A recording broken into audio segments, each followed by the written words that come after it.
Ada banyak jenis ke? Ada. Dalam industri ni, stainless steel pun ada pelbagai jenis dan dari segi nama dan grade tertentu lah. Video kali ni kita nak cerita pasal jenis stainless steel. Yang pertama iaitu paling common yang kami guna adalah austenitic. Nanti saya check balik spelling tu. Ciri-cirinya ialah tahan karat, tidak magnetik, tahan haba dan mudah dibentuk. Okay, yang paling common iaitu 304 memang standard untuk tahan karat. 316 dia sama juga, dia tahan karat, cuma bezanya dia boleh tahan dengan air laut.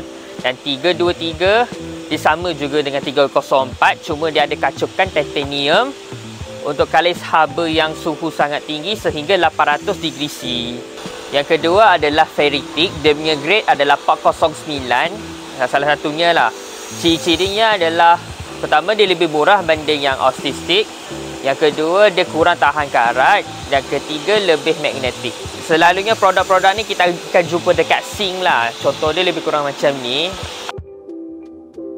Yang ketiga adalah martensitic. Untuk sebutan dia.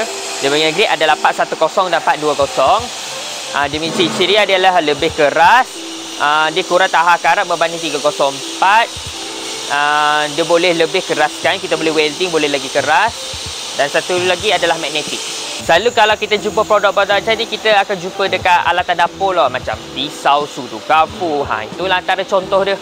Majoriti produk kami memang pakai jenis 304 dan 316. Jadi kalau anda ingin mencari produk-produk stainless steel, contohnya macam ni, waterfall ataupun pagar, apa-apa barang custom lah berkaitan dengan stainless steel, boleh cari kami di Amfias dan Berhad di Senawan Negeri Sembilan.